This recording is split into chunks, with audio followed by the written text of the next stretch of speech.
Hey guys, welcome back to my YouTube channel Hospitality Bus and I hope you all must be doing really well. And guys, आप लोगों को याद होगा कि मैंने Instagram पे एक पोल डाला था, उसमें मैंने ये पूछा था कि आप लोग अपनी तरफ से रेकमेंड करो और बताओ कि कौन कौन से टॉपिक्स के ऊपर यू गाइस वांट वीडियोस।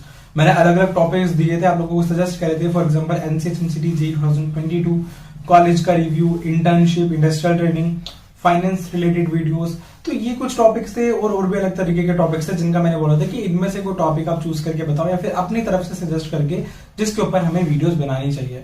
तो बहुत सारे स्टूडेंट्स ऐसे थे जो कि इंटर्नशिप के ऊपर वीडियोस बोल रहे थे, इंडस्ट्रियल ट्रेनिंग के ऊपर वीडियोस बोल रहे थे बनाने के लिए। तो मैंने सोचा क्यों नहीं एक वीडियो इंडस्ट्रियल ट्रेनिंग से रिलेटेड बनानी चाहिए। तो गाइस, आज की मेरी इस वीडियो में हम लोग बात करेंगे इंडस्ट्रियल ट्रेनिंग इंटरव्यू प्रिपरेशन से रिलेटेड, और हम लोग देखेंगे कि कैसे जो इंटर्नशिप से रिलेटेड आप लोगों के कॉलेज में इंटरव्यूज होते हैं सेकंड ईयर में, आप लोग उसके लिए प्रिपेयर कर सकते हो। क्या मेरी तरफ से टिप्स आप लोगों के लिए किस चीज के ऊपर आप लोग ज्यादा ध्यान दे सकते हो। अगर गाइस आपने अभी तक मेरे चैनल को सब्सक्राइब नहीं किया तो सब्सक्राइब कर दीजिए। अगर आपको वीडियो अच्छी लगे तो लाइक करना। स्टार्ट करते हैं आज की इस वीडियो को। सबसे पहले गाइस मैं आपको बता दूं कि इंडस्ट्रियल ट्रेनिंग का इंटरव्यू क्रैक करना कोई भी बड़ी बात नहीं है। आप बहुत आसानी से इंडस्ट्रियल ट्रेनिंग का इंटरव्यू क्रैक कर सकते हो अगर आप इन छोटी छोटी बातों के ऊपर ध्यान दोगे जो मैं अभी आपको बताने जा रहा हूँ। मुझे इन बातों के बारे में पता नहीं था, मैंने यूट्यूब में सर्च करा था, मुझे बताने वाला कोई नहीं था, गाइड करने वाला कोई नहीं था, तो मुझे बहुत ज्यादा प्रॉब्लम्स फेस करनी पड़ी थी। बट अभी आप लोगों के पास इंटरनेट है, आप लोगों के पास यूट्यूब है, आप लोग यूट्यूब पे आप लोग और भी चैनल्स पे देख सकते हो।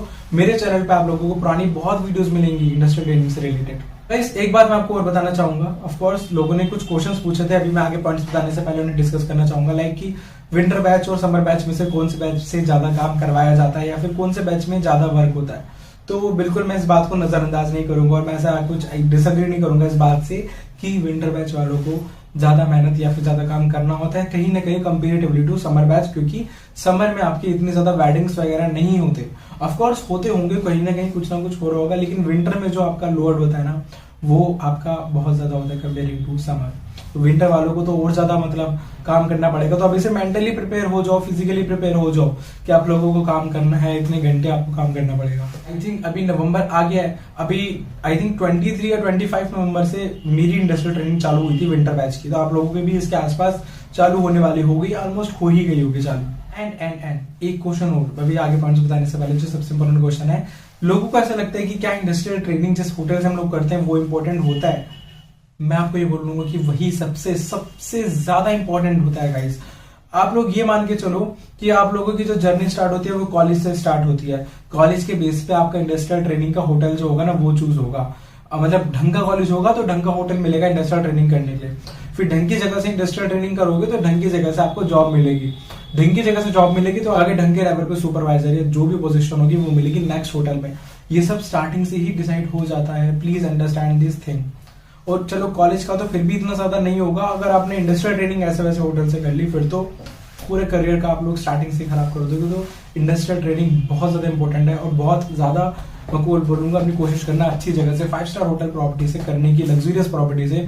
बहुत सारे नंबर वाली कोई प्रॉपर्टी हो उससे कर सकते हो, या फिर लग्जरियस होटल्स होते हैं जहाँ पे लिमिटेड नंबर ऑफ रूम्स होते हैं बट उनके स्वीट्स का प्राइस ही इतने ज्यादा हाई होते हैं। इंस्टाग्राम पे जो मेरा पेज है उसके मैंने हाईलाइट्स में टॉप होटल्स डाल रखे हैं फॉर इंडस्ट्रियल ट्रेनिंग, तो वहां से अपनी ट्रेनिंग भी कर सकते हो। चलो ये सारे पॉइंट्स तो अलग हो गए, अभी हम लोग डिस्कस करते हैं उन पॉइंट्स के ऊपर जिनके ऊपर आपको ध्यान देना चाहिए before going for industrial training interview. तो guys the first point is grooming. आप लोगों को लगता होगा कि आप लोगों ने सब पढ़ लिया, सब नॉलेज आपके पास है, सब ठीक है, लेकिन आपके कॉलेज के जो टीचर्स है ना वो ग्रूमिंग के ऊपर इसीलिए सबसे ज्यादा फोर्स करते हैं, मेरे भी फोर्स करते थे, क्योंकि grooming is the ultimate game changer. Grooming आपकी सबसे ज्यादा इंपॉर्टेंट है, कैसे आप दिखते हो, आपकी पर्सनैलिटी कैसी है। तो गाइस मैं बोलूंगा ग्रूमिंग आपकी बहुत ज्यादा अच्छी होनी चाहिए, अच्छी नहीं बहुत ज्यादा। आपका फॉर एग्जाम्पल अगर बॉयज की बात करें तो आपका पूरा क्लियर फेस होना चाहिए, एकदम क्लीन शेव होने चाहिए, आपके बाल अच्छे से कड़े होने चाहिए और आपको सूट करने चाहिए, कपड़े बिल्कुल आयरन होने चाहिए। शूज जो होंगे ना, शूज पे लोगों की सबसे पहले नजर पड़ती है। शूज आपके बिल्कुल शू शाइनर रख लो, शाइनिंग करने के लिए, इंटरव्यू में रूम में जाने से पहले शाइन कर लेना। शूज एकदम चमके हुए होने चाहिए। हाथ में एक वॉच रख लो, ऑफकोर्स ये वाली वॉच मत रखना, ये हम लोग नहीं रखते, ये मैंने अभी वीडियो के लिए पहन ली। फॉर्मल वॉचेस जो होती हैं वो आप लोग पहन सकते हो अपने कोट पैंट के साथ। तो बहुत ज्यादा मैटर करती है अगर ग्रूमिंग में आप लोगों को, जितने मैं आपको ग्रूमिंग के लिए बोलूँ उतना ज्यादा कम है, इतनी ज्यादा ग्रूमिंग मैटर करती है। मतलब मैंने कितनी बार देखा है कि इन्फॉर्मेशन नहीं होती, नहीं पता होता सब्जेक्ट के बारे में, लेकिन ग्रूमिंग के बेस पे लोग हायर कर लेते हैं। तो grooming is the ultimate game changer. Second point में हमारी 3 चीजें आती हैं, that is confidence, personality and attitude. आप लोगों को लगता होगा कि कॉन्फिडेंस, पर्सनैलिटी और एटीट्यूड ये सब पता कैसे चलता है। सब बोल तो देते हैं कि अपना कॉन्फिडेंस इंप्रूव करो, अपना एटीट्यूड अच्छा लाओ, लेकिन इसका मतलब क्या होता है? मैं आपको एग्जांपल देता हूँ। एक अच्छे एटीट्यूड का मतलब होता है कि जब आप एक रूम में जा रहे हो तो सामने वाले को आप कुछ बोल नहीं रहे हो, सामने वाले को अपने आप ही एक सबकॉन्शियसली एक फीलिंग आ रही है कि you are a down to earth person. आप काफी डाउन टू अर्थ हो, आप जाते हो पेशेंटली, हल्की एक स्माइल लेके जाते हो, आप अभी तक खड़े हुए हो, आप बैठोगे नहीं अपनी मर्जी से जब तक वो आपको बोले ना बैठने के लिए। फिर आप चेयर पीछे करके आराम से बैठते हो, फिर आप अपना कोट ठीक करते हो, क्योंकि बैठने के बाद आपको बिल्कुल इन चीजों के ऊपर ध्यान देना चाहिए। मैनर्स होते हैं, बेसिक एथिक्स होते हैं, ये सब चीजें बहुत बहुत ज्यादा ध्यान दी जाती हैं। वो तभी वो लोग फैमिली बैकग्राउंड भी तभी पूछते हैं, उन लोगों को कहीं ना कहीं एथिक्स से फर्क पड़ता है कि इसके कैसे एथिक्स है। तो ये आप लोग टाइम के साथ सीखोगे, 1-2 दिन में नहीं सीखते, बट इसके ऊपर भी आपको बिल्कुल काम करना चाहिए कि आपका राइट एटीट्यूड है, डाउन टू अर्थ पर्सनैलिटी है, और कॉन्फिडेंस होना जरूरी है। कॉन्फिडेंस आपका तब आएगा जब या तो आपको सारी चीजें अच्छे से आती होंगी और ऑफकोर्स आपकी ग्रूमिंग वगैरह बहुत अच्छी होगी। और ये बोलूंगा गाइस, कॉन्फिडेंस के लिए आप ये करो कि ऑफकोर्स अपनी ग्रूमिंग एकदम अच्छी रखो, अपनी सारी चीजें जो भी हैं लाइक इन्फॉर्मेशन आपको होनी चाहिए होटल वगैरह के बारे में, सब कुछ पढ़ के जाओ, सब कुछ करके जाओ, जो भी आपकी कॉलेज की स्टडी है वो सब करके जाओ। उसके बाद अब ये मान के चलो कि जो अंदर लोग बैठे हैं दे ऑलरेडी लाइक यू, एक कहीं ना कहीं से अपने अंदर ही फीलिंग लाओ कि दे ऑलरेडी लाइक यू, तो आप ऑफकोर्स आप थोड़ा फ्री फील करोगे अगर आपके अंदर कॉन्फिडेंस आएगा। अब हम लोग कुछ क्वेश्चन आंसर्स की बात करने वाले जो नॉर्मली आपसे इंटरव्यूज में पूछे जाते हैं। और सबसे पहला क्वेश्चन जो आपसे पूछा जाएगा वो तो यही पूछा जाएगा, मोस्टली केसेस में, हो सकता है हर किसी से ना पूछे, बट ये पूछा जाता है कि why hospitality management, why hospitality management. And of course interview का जो आपका क्वेश्चन होता है इंट्रोडक्शन की, इंट्रोड्यूस योरसेल्फ, ये एक बेसिक क्वेश्चन है, ये इंटरव्यू में पूछा ही जाएगा। इसके ऊपर मैं भी नहीं बात करना चाहूंगा क्योंकि इसके ऊपर भी बहुत वीडियोस बनी है। वाई होटल मैनेजमेंट या वाई हॉस्पिटैलिटी मैनेजमेंट के ऊपर भी मैंने वीडियो बनाई है, आप लोग देख सकते हो। और आपको प्रिपेयर करके जाना है प्रॉपर आंसर कि आपने हॉस्पिटैलिटी मैनेजमेंट क्यों चूज करा, why did you choose hospitality management. और भी तो करियर ऑप्शंस है ना, आप बीबीए में जा सकते थे अगर कॉमर्स स्ट्रीम से हो, बीएमएस में जा सकते थे, सीए में जा सकते थे, सीएस में जा सकते थे, बिजनेस, फाइनेंस, बैंक्स, कितनी फील्ड्स है।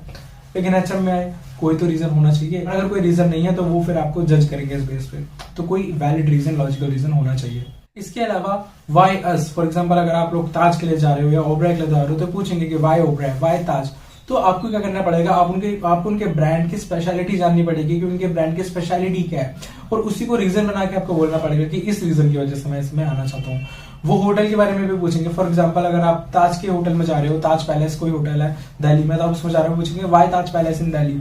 तो अलग अलग क्वेश्चन हो सकते हैं। जैसे फॉर एग्जांपल मुझसे अगर ये क्वेश्चन सुखविलास में पूछा था कि वाई सुखविलास, तो मैंने बोल दिया था कि I am an adaptable person and I want to face challenges. मैं चैलेंजेस लाइफ में लेना चाहता हूँ बहुत ज्यादा। एंड उन्होंने रीजन भी पूछा कि, या फिर ये पूछा कि किस तरीके से आप हमें दिखाओगे कि आप चैलेंजेस कर सकते हो। तो मैंने बोला कि I was born and brought up in Delhi, then I move to Shimla for my further studies, but I don't want to do my training from Shimla और from Delhi, I am doing my training from Sukhvilas that is in Chandigarh. So I want to face challenges, I want to know the cultures of different areas। तो हर एक जगह का अपना अलग culture होता है, अपनी अलग वैल्यूज होती हैं। मैंने बोला इस तरीके से बना के बोलो, ऐसे करके कुछ बोलो अपनी तरफ से, ये कॉपी मत कर लेना। मुझे पता है बहुत लोग कॉपी कर लोगे आप लोग, बट बना के बोलना है यार, कुछ अलग करके बोलो। इसके अलावा सब्जेक्ट नॉलेज बहुत ज्यादा मैटर करती है। हर एक सब्जेक्ट से क्या क्वेश्चन पूछा जाएगा इसके ऊपर मैंने वीडियो बनाई है। मतलब इतनी ज्यादा इग्नोरेंट वीडियो है ना वो, अगर सबको मिल जाए तो हर कोई अपने इंडस्ट्रियल ट्रेनिंग का इंटरव्यू क्रैक कर ले। तो मैं आपको कोशिश करूंगा वीडियो का लिंक डिस्क्रिप्शन बॉक्स में देने का। मैंने लिटरली क्वेश्चन बोले यार एक डिपार्टमेंट के कि इस डिपार्टमेंट से ये क्वेश्चन पूछा जाता है और वो क्वेश्चन आपसे पूछा जाएगा, तो उन क्वेश्चंस को आप प्रिपेयर कर सकते हो for industrial training interview. And guys एक क्वेश्चन कॉमन बहुत ज्यादा पूछा जाता है कि what is your area of interest. आप में से बहुत लोग बोलोगे मेरा एरिया ऑफ इंटरेस्ट तो हाउसकीपिंग है, कोई बोलेगा मेरा एरिया ऑफ इंटरेस्ट F&B है, कोई बोलेगा मेरा फ्रंट ऑफिस है, कोई बोलेगा मेरा किचन है। But guys remember one thing, आप लोगों को अपना एरिया ऑफ इंटरेस्ट उन लोगों को नहीं बोलना है, ये मैं सजेस्ट करूंगा, क्योंकि आप लोग उस कंडीशन में ही नहीं हो कि आप अपना एरिया ऑफ इंटरेस्ट बता पाओ। मतलब आप लोगों ने अभी सिर्फ होटल के बारे में थ्योरेटिकल पढ़ा है, आप लोग होटल में गए भी नहीं हो और आप उनसे कह रहे हो कि I am interested in housekeeping department. वो मन में सोचेगा कि भाई तुझे पता भी है कि हाउसकीपिंग में प्रैक्टिकली कैसे काम होता है, कितने शिफ्ट आवर होते हैं, कैसे चीजों को मैनेज करा जाता है। तो इसका बेसिक आंसर यही है। इंग्लिश में बोला तो आप थोड़ा इस तरीके से बोल सकते हो कि sir as of now I don't have any area of interest, of course I am interested in सब पर्टिकुलर स्किल्स। फॉर एग्जांपल आप बोल सकते हो कि मैं गेस्ट सर्विस मैनेजमेंट स्किल्स में इंटरेस्टेड हूं, सो मे बी फ्रंट ऑफिस और F&B आई थिंक कि मैं उसमें थोड़ा ज्यादा फिट होऊंगा, ठीक है, कंपेयरिंग टू हाउसकीपिंग, क्योंकि हाउसकीपिंग से कहीं ना कहीं हाउसकीपिंग से ज्यादा जो होता है जो आपका गेस्ट के साथ इंटरेक्शन होता है वो फ्रंट ऑफिस या F&B में ज्यादा हो सकता है। ऐसे घुमा फिरा के आंसर दो कुछ करके, बट एक पर्टिकुलर डिपार्टमेंट के बारे में मत बोलो। वो अगर वो फिर भी पूछेगा कि प्रिफरेबली कौन सा, तो आप बता सकते हो, बट इनिशियली आप ये बोलो कि मेरा अभी के लिए तो सब में इंटरेस्टेड है, और हाँ कहीं ना कहीं मैं थोड़ा इसमें ज्यादा इंटरेस्टेड हूँ। और ऐसे बोलो कि बिल्कुल मैंने ये प्लान करा कि after industrial training I will decide, कि जब हर डिपार्टमेंट में काम कर लूंगा फिर मैं डिसाइड करूंगा कि मेरा एरिया ऑफ इंटरेस्ट किस में है, because only at that time I will be able to differentiate between all the departments कि कौन सा मेरे लिए सुटेबल है। तो आई होप कि आपको कुछ आइडिया आया हो इन सब चीजों से रिलेटेड। और एक बात लास्ट में मैं टिप देना चाहूंगा गाइस, फ्री फील, मतलब ऐसा कुछ अपने आपको बांधो मत। जितना आप डरोगे बांधोगे खुद को और सोचोगे कि नहीं बस इंटरव्यू में जाऊं तो पूछे जल्दी से आंसर दो और बाहर आ जाओ, तो ऐसे नहीं करना। आपको फ्री फील करना है, आपको जाना है, उनसे बातें करनी है, उनसे क्वेश्चंस पूछने, आंसर करने, स्माइल करना है, कॉन्फिडेंस होना चाहिए, अच्छे से ग्रीट करके वापस आना है। ये नहीं कि बस गए डरे डरे और गए आंसर देके आ गए। ये कॉन्फिडेंस आपको अपने अंदर लाना पड़ेगा। आप इसे प्रैक्टिस करना चालू करो। बॉयज हॉस्टल में हम लोग तो बहुत प्रैक्टिस करते थे रूम वगैरह में। हम लोग एक स्टूडेंट क्या करता था, वो इंटरव्यूज में के क्वेश्चन पूछता था एज एन एचआर बन के, बाकी हम लोग आंसर देते। तो ऐसा करके प्रैक्टिस करो, अपनी इंप्रूवमेंट करो। आई होप कि आप लोग ऑफकोर्स कर रहे होंगे। सो अभी के लिए इतना ही, दैट्स ऑल फॉर टुडे। और आई होप कि आपको ये वीडियो अच्छी लगी हो। अगर अच्छी लगी तो आप लोग लाइक कर सकते हैं वीडियो को। मिलते हैं मेरी नेक्स्ट वीडियो में, तब तक के लिए thanks for watching and have a nice day.